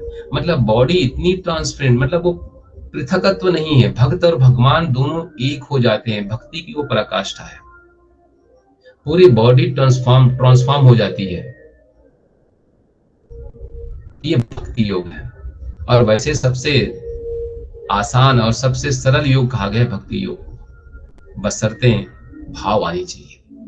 उसमें पढ़े लिखे हैं या कुछ है या नहीं, इसका कोई अस्तित्व नहीं होता, वहां भाव का अस्तित्व होता है। नारद भक्ति सूत्र में कहा गया है कि भगवान के प्रति उत्कट प्रेम ही भक्ति है। हम उस परमात्मा से कितना प्रेम संबंध स्थापित कर सकते हैं, कितने गहराई से उनके साथ जुड़ सकते हैं, ये क्या है हमारा, ये भक्ति है। और जब भक्ति होती है तो व्यक्ति परमात्मा से जुड़ता है, एकाकार होता है, तल्लीन होता है, उससे मिलता है। तो ये तल्लीनता जब जीवन में आती है ना, तो भक्ति प्रस्फुटित होती है। भगवत गीता के 3 अध्याय के 30 नंबर सूत्र में कहा गया, मयि सर्वाणि कर्मणि संन्यस्तः आत्मचेतसा। इसमें कहा गया है मयि, सभी कर्मों को मुझ पे छोड़कर, कहते हैं कि मुझ पे भी स्थित हो जा। अगर तुम मुझ पे स्थित हो जाएगा तो जीवन क्या है, सब कुछ समर्पित, सब कुछ तुम्हें प्राप्त हो जाएगा। वैसे ही 18 अध्याय के 66 नंबर श्लोक में कहा गया है, सर्वधर्मान्य प्रत्यज्य मामेकम, कहते हैं सभी धर्मों को छोड़ करके मेरी शरण में आ जा। मामेकम शरणम व्रज, मेरी शरण में आ जा। अहम त्वाम, मैं तुम्हें सर्व पापेभ्यो, सभी पापों से मोक्षयिष्यामि, निश्चित ही मैं तुम्हें मोक्ष को प्रदान करूंगा, मुक्ति को प्रदान करूंगा। मतलब कहना चाहिए भक्ति मतलब सभी धर्म, सभी कर्मों को, सभी धर्मों को छोड़ करके परमात्मा की शरण में आ जाना, ये भक्ति है। और भक्ति जब आती है तो व्यक्ति क्या करता है, परमात्मा में तदाकार हो जाता है, लीन हो जाता है, मिल जाता है। तो भक्ति की पराकाष्ठा है जिसमें हम परमात्मा को क्या कर सकते हैं, प्राप्त कर सकते हैं। तो ये ज्ञान, कर्म और भक्ति योग हमारे पास, ये 3 योगों की चर्चा की है। इसमें आप लोग कोई चर्चा करनी है पहले पूछ लीजिए, फिर आगे कुछ और बात चर्चा मैं करूँगा। इन तीनों योगों में से कोई आपको लगता है कि नहीं मुझे इसे प्रश्न पूछना है, तो आप लोग प्रश्न इसमें कर सकते हैं। आप लोग जितने जुड़े हुए हैं, इसमें से अगर लगता है कि भगवत गीता के किसी पक्षों में थोड़ी चर्चा की जा सकती है, बहुत ज़्यादा विस्तार तो नहीं है, समय को ध्यान रखते हुए इसमें चर्चा की जा सकती है, तो आप इसमें बात कर सकते हैं मुझसे। क्योंकि भगवत गीता में हर प्रकार की ज्ञान। सर,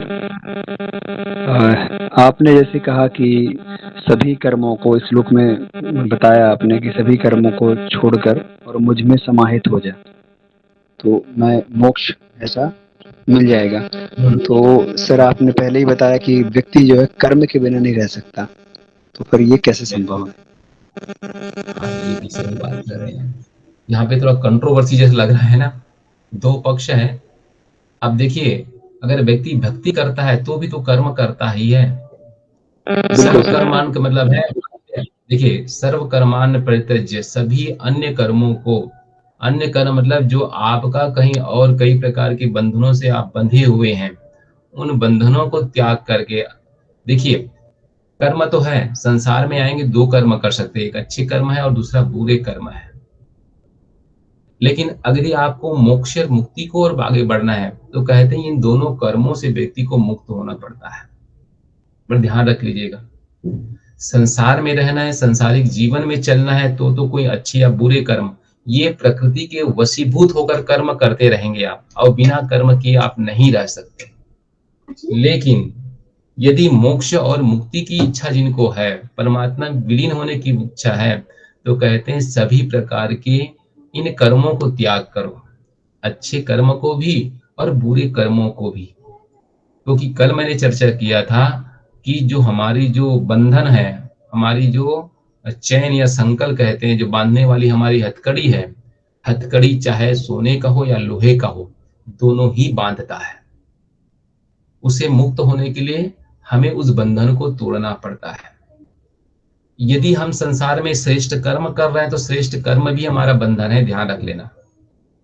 अच्छा कर्म करना चाहिए, पुण्य कर्म करना चाहिए, तो पुण्यात्मा मिलेंगे, बन जाएंगे आप, बड़े बड़े आप पद मिल सकता है, बड़े अच्छे राजा बन सकते, बड़े कुछ और बन सकते हैं पुण्यात्मा होने से। लेकिन मोक्ष आपको प्राप्त नहीं हो सकता, मुक्ति आपको प्राप्त नहीं हो सकती। मुक्ति, मोक्ष और गति प्रदान प्राप्त करने के लिए वो अच्छे कर्म को भी आपको छोड़ना पड़ेगा। मतलब है तो गहन, जिस पक्ष में अगर ध्यान समझेंगे आप, तो उन करने के लिए इन दोनों कर्मों को, अच्छे और बुरे दोनों कर्मों को छोड़ करके निष्काम कर्म की ओर प्रेरित होने की बात है यहाँ। मतलब अब परमात्मा में सब कुछ समर्पित करना है। प्रभु यदि मैं कुछ भी कर रहा हूँ ये आपका है, अगर मैं आपके लिए भी कुछ भला करता हूँ, अगर आप सुन रहे हैं, तो मैं समझता हूँ कि आप भी परमात्मा का अंश है, आपका भी कल्याण हो जाए। इस भाव से यदि मैं प्रेरित होकर कर्म करता हूँ, क्योंकि सब जगह वो परमात्मा को ही भी देखता है, फिर वो और कहीं कुछ नहीं देखता। वो खा रहा है तो कहता है कि मैं आत्मा के लिए ही, अंदर की जो परमात्मा है उसको ही दे रहा हूँ, वो कुछ नहीं है, शरीर के लिए नहीं है ये। वो शरीर नहीं आत्मा को देखता है, वो आत्मा में स्थित हो जाता है। आत्म स्थित कहते हैं, स्थित प्रज्ञ जिसे कहा गया है, वो आत्मभाव में स्थित होकर कर्म करता है। तो ये दोनों चीज है, कर्म करना है, लेकिन कर्म जो करते हैं वो प्रकृति के वशीभूत होकर, हम अपने संस्कारों के वशीभूत होकर कर्म करते हैं, और कर्म करना ही पड़ेगा आपको। तो ये दोनों बातें हैं, तो दोनों बात को हमें समझना पड़ेगा, निश्चित तौर से है। जब चिंतन गहराई में आती है तो हमें बात वहां से हमें क्या है। सर एक और प्रश्न है मेरा, क्षमा चाहता हूँ मैं ये कर रहा हूँ, और सर इसलिए कि जैसे ये कर्म भगवान बोलते हैं कि ये जो सब कुछ हो रहा संसार में मेरी इच्छा से हो रहा है, तो फिर इसके लिए मतलब जो हम कर रहे हैं तो वो फिर भी उनकी इच्छा से हो रहा है क्या? ये हाँ, ये बहुत अच्छी बात है कही आपने। मतलब आप तो चिंतन करते हैं, सोचते हैं, बाकी लोग क्यों नहीं सोचते। भगवान कृष्ण कहते हैं कि ये सब मेरे इच्छा से ही हो रहा है, बिल्कुल सही बात कर रहे हैं आप। अब कभी कभी तो ये बड़ी कंट्रोवर्सी लगता नहीं, अभी जो वर्तमान की स्थिति क्या भगवान वो भी उन्हीं की इच्छा से हो रही है। तो कभी कभी ऐसा लगता तो है कि निश्चित तौर से वो कहीं ना कहीं वो हमारे कर्मों के परिणाम, मनुष्य जीवन कर्मों का परिणाम कुछ न कुछ होता रहता है। इतनी बड़ी जो विनाश समाज में देख पाते हैं हम लोग। वैसे अगर आप दर्शन की भाषा सोचें तो देखो, एक तो नंबर है कि आपको हमें अकर्मण्य नहीं बनना है। पहले भी कोई दर्शन या कोई भी आध्यात्मिक भाषा करते हैं तो अकर्मण्य नहीं बनना है, कि अगर उनकी इच्छा से हो रहा है तो हम क्यों करें, हम सोए रहें, वैसा हमें नहीं बनना है। लेकिन देखिए, यदि देखा जाए दुनिया है क्या, तो कहते हैं दुनिया को दर्शन में कहा गया ये रंगमंच है। क्या बताया गया, दुनिया को क्या कहा गया है, रंगमंच कहा गया। और रंगमंच में होता क्या है, देखा पता है आप लोगों को, रंगमंच में वही होता है जो, जल्दी बताइए, निर्देशक कहता है, निर्देशक। हाँ हाँ हाँ, जो निर्देशक करता है, उन्हीं की उंगलियों के इशारे पे सब कुछ रंगमंच में होता रहता है। बात समझिएगा। और ये रंगमंच ऐसा होता है जिसमें सब कुछ होता रहता है। हमें लगता है, जब आप देखना कभी रंगमंच देखने लगते हैं, स्टेप बाय स्टेप वाह क्या हो रहा है, बहुत अच्छा लग रहा है, लेकिन उस सब को कराने के लिए पहले से उसका स्क्रिप्ट लिखा जा चुका होता है। पूरा स्क्रिप्ट लिखा हुआ है कि इसके बाद क्या होना है, इसके बाद क्या होना है, इसके बाद क्या होना है, किसकी भूमिका क्या होनी है, वो सारे स्क्रिप्ट में बना होता है। दूसरी बात, चलो ये एक चीज है। दूसरी बात, कहते हैं परमात्मा जो है एक लीला करता है, लीला होती है, लीला लीला एक रंगमंच पे ही होता है। अच्छा, दूसरी बात आपने देखोगे, कहते हैं कि परमात्मा जो है, आत्मा परमात्मा का अंश छोटे बच्चों में ज्यादा होता है। छोटा बच्चा कहते हैं भगवान का स्वरूप होते हैं। तो छोटे बच्चों को, या आप भी जब छोटे रहे तो आप अपना व्यवहार देखिएगा। छोटे बच्चे होते हैं तो घर में क्या खेलते, क्या है वो, उनका खेल कैसा होता है, क्या खेलते हैं बताइए आप। छोटे बच्चे, लड़के लड़की होती है तो छोटे छोटे बच्चे अक्सर गांव में या कहीं भी क्या खेलते हैं, नॉर्मली खेल क्या होता है सर, समय के हिसाब से परिवर्तित होता रहता है। जैसे आजकल इन जनरल आप गाँव में देख लीजिए। खैर आजकल आधुनिकता के आगे जमाना है, लेकिन पहले था लोग जो है पुतला पुतली का खेल अक्सर खेला करते हैं, अब आपको पता होगा। और अक्सर हमारे दार्शनिक कहते हैं कि वो जो खेल खेलते बच्चे, वो सहज नहीं, वो प्रकृति से प्रेरित होकर खेलते हैं। वो खेल गुड्डा और गुड़िए का है, निश्चित तौर से है, बट उसका एक भाव प्रेरणा यदि बारीकी से कभी आप देखने के प्रयास करेंगे, वो दो होते हैं, उसमें दो परिवार बनता है। उसमें पहले एक बच्चों का एक ग्रुप होता है, दूसरे बच्चों का दो ग्रुप होता है। वे आपस में क्या करता है, घर बसता है। एक तरफ गुड़िया, एक तरफ गुड्डे होता है। दोनों की शादी की सारी योजनाएं बनती है, और योजनाएं बनती है तो उसके लिए घर भी बनता है। एक उसकी तरफ भी घर बनता है, उसकी तरफ भी घर बनता है। उनका अपना एरिया होता है, इनका अपना एरिया होता है। पर ध्यान समझिएगा, वो मिट्टी से भी बनाते हैं या किसी और अन्य वस्तु से बनाते हैं, सब कुछ बनता है। और जैसे सांसारिक जीवन में जो प्लानिंग होता है, लगभग बच्चे जितना जानता है उतना सब कुछ वहां संपन्न करते हैं। बारात भी आते हैं, खाना पीना भी होता है, नाश्ता पानी भी होता है, जो भी कर सकते हैं वो लोग करते हैं। इन सब करने के बाद अंतिम में क्या होता है, आप ध्यान दीजिएगा। अंतिम में जिसने जो बनाया है, जो अपने घर वगैरह बनाए हैं, वो अपने हाथों से तोड़ देता है। कभी ऐसा नहीं होता कि दूसरा व्यक्ति आकर के उसके जो घर भूंडिए है या उसका बनाया हुआ जो संसार है, उसको कोई नहीं मेटता। जिसने बनाया है वो अपने हाथों से ही हटा देता है, उसे कोई दिक्कत नहीं होती। लेकिन कहीं दूसरा व्यक्ति आकर के अगर लात से अगर उनके सामान को हटा दी कर दे तो वहां पे मारपीट हो जाती, लड़ाई हो जाती है। इसका मतलब ये है कि परमात्मा जब अपना खुद का संसार बनाता है तो स्वयं को उजाड़ने में कोई दिक्कत उनको नहीं होती, लेकिन कोई दूसरा व्यक्ति उसके संसार को उजाड़े, कोई दूसरा व्यक्ति उसके बनाए हुए बगीचों को उजाड़े, तो उनसे सहा नहीं जाता। तो कई रूपों में आकर कहते वो अपने संसार को बचाने के प्रयास करते हैं। ये परमात्मा की लीला है। वो खुद संसार बनाता है, खुद उसमें खेलता है और दूसरे को बिगाड़ने नहीं देता। अगर खुद को बिगाड़ना होता है तो कहते वो प्रलय ले आता है और प्रलय करके संसार को समेट करके फिर नया बना देता है। मतलब इसकी दर्शन की चिंतन किया जाए तो इस प्रकार की हजारों अरबों वर्षों से यही प्रक्रिया चली आ रही है। कहता परमात्मा का यही तो उसकी इच्छा है। उसकी जब इच्छा होती है तो उन्हें सृष्टि बनाते हैं और उस सृष्टि में सब कुछ मनुष्य समाज को भेजता है, प्राणी को भेजता है, और कर्म के अकॉर्डिंग ही सारे परिणाम भी संसार में बनता चला जाता है। मनुष्य श्रेष्ठ कर्म करता है, श्रेष्ठता में जीवन में तो आनंद के साथ जीवन व्यतीत करता सकता है। अगर मनुष्य पदभ्रष्ट होता है तो नरकगामी होता है, और संसार में जैसे अभी दुष्प्रवृत्तियां दिख रही है वो 10 प्रवृत्ति हमें दिखने लग जाता है। इसका मतलब ये नहीं कि ये सारे दुष्प्रवृत्तियां हमेशा के लिए रहेगा, ऐसा संभव नहीं है। इनका विनाश अवश्यंभावी है, निश्चय है, लेकिन हो सकता है अभी वर्तमान में नहीं तो 50 साल बाद, 20 साल बाद कुछ भी हो सकता है। लेकिन इतिहास गवाह है कि वो सब नष्ट हो जाता है। दुष्टता का नाश अनिवार्य रूप से होता ही है, ये प्रकृति का नियम है। तो बहुत ज्यादा कुछ कहना तो मुश्किल है, लेकिन ये निश्चित तौर से है कि विनाश उसका होता है। जो श्रेष्ठ कर्म करता है वही बचता है। भगवत गीता की दृष्टि में एक बात देख ले, यहाँ एक और इसमें कहा गया, मन प्रसाद सौमत्यम मौन आत्म निगृह भाव संशुद्धि रेत्य तपो मानस समुच्यते। यदि हम समग्र स्वास्थ्य या मानसिक स्वास्थ्य की बात करते हैं तो कहते हैं मन की प्रसन्नता, शांत भाव चिंतन करने में स्वभाव, मन का निग्रह, अंतःकरण के भावों की पवित्रता, इन मना संताप तप भगवान कृष्ण ने गीता में जो दिया गया है, इससे हमारे अंदर स्वास्थ्य, हम होलिस्टिक या मानसिक स्वास्थ्य या शारीरिक स्वास्थ्य जो कहते हैं, मन यदि प्रसन्न हो जाए तो भाव हमारी शांत रहे और चिंतन कैसा हो, भगवत चिंतन में रह जाए, मन का निग्रह हो जाए। मैंने कहा ना, मन का निग्रह जरूरी है।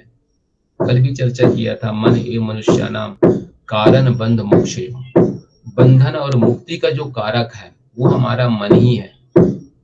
अगर मन सही रास्ते में चला जाए तो, सही मार्ग में चला जाए तो व्यक्ति को बंधन से, व्यक्ति को मुक्ति मिल सकती है। शारीरिक स्वास्थ्य, मानसिक स्वास्थ्य, आध्यात्मिक स्वास्थ्य, ये चारों प्रकार की स्वास्थ्य हम अपने मन के अकॉर्डिंग ही प्राप्त कर सकते हैं। और वैसे अलग अलग जो योग दिया जाए, कर्म है, ज्ञान है, भक्ति है, भक्ति से हमारे भाव की शुद्धि होती है, ज्ञान से हमारे विवेक बुद्धि की शुद्धि होती है, और कर्म हमारे क्या है, क्रियाकलाप हमारे संस्कारों की शुद्धि करता है। कर्म से संस्कार का क्षय होता है।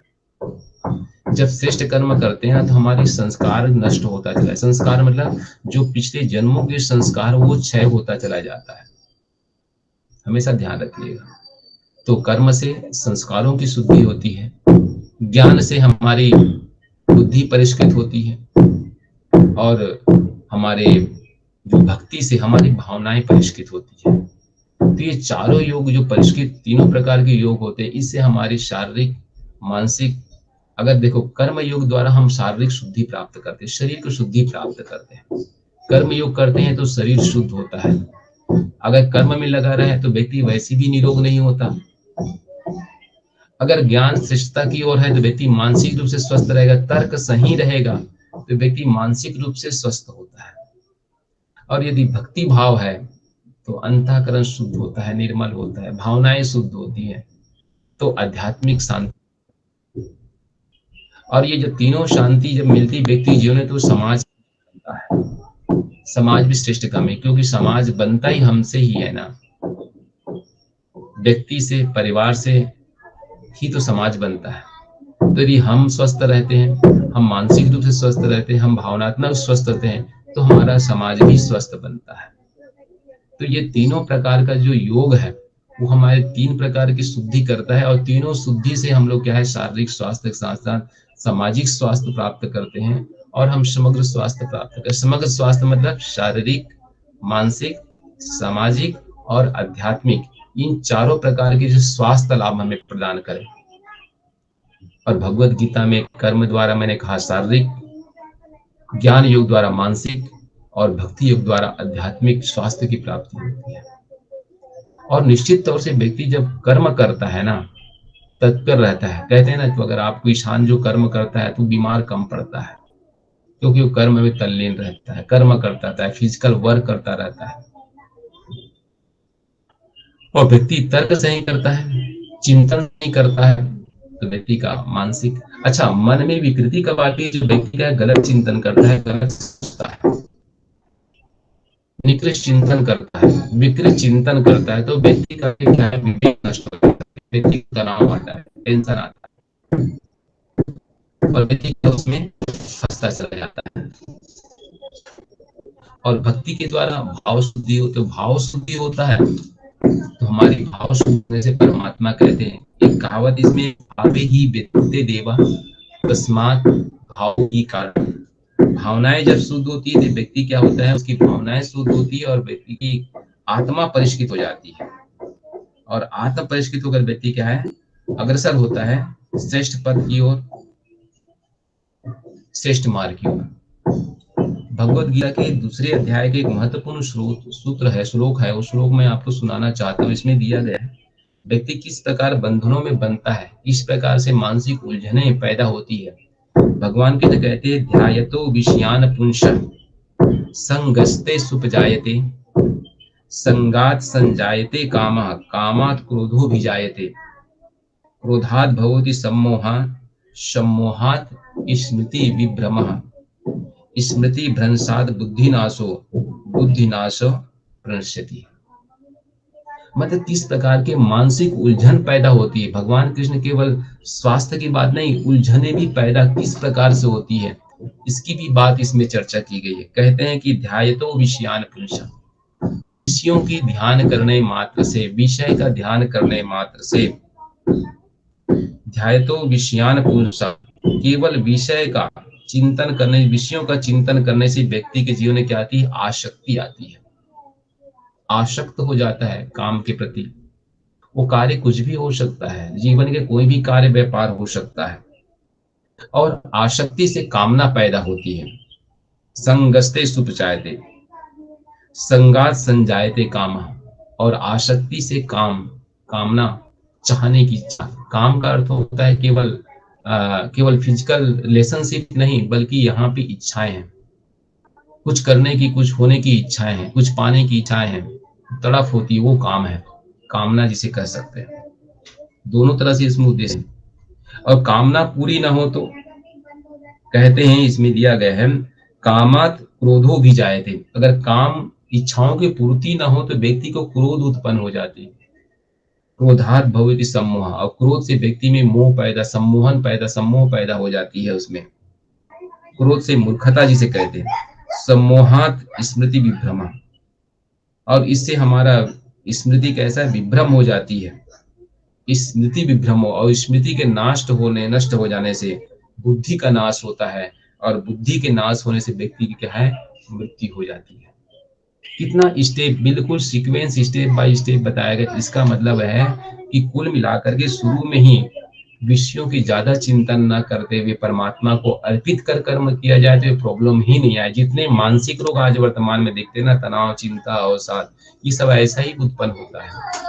और वो भगवान कृष्ण गीता के दूसरे अध्याय का मैं सूत्र श्लोक संख्या बता देता हूँ, 63 नंबर श्लोक पे दिया गया है, दूसरे अध्याय के 62 और 63 में। तो हमें ध्यान रखना है कि हमें ये शारीरिक, मानसिक, सामाजिक और आध्यात्मिक जो स्वास्थ्य है, ये भगवत गीता के महत्वपूर्ण सूत्रों से हमें प्राप्त हो सकती है। ज्ञान, कर्म और भक्ति योग के इन सूत्रों से हमें प्राप्त कर सकते हैं।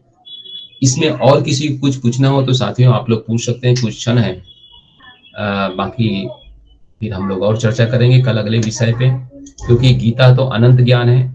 मैं समझता हूँ मैं इसके पूरे पात्र नहीं हूँ, लेकिन जितना मुझे संभव ज्ञान जो समझ आया मैंने आपको बताने का प्रयास किया, और आपके सिंपल समझाने का मैंने प्रयास किया है।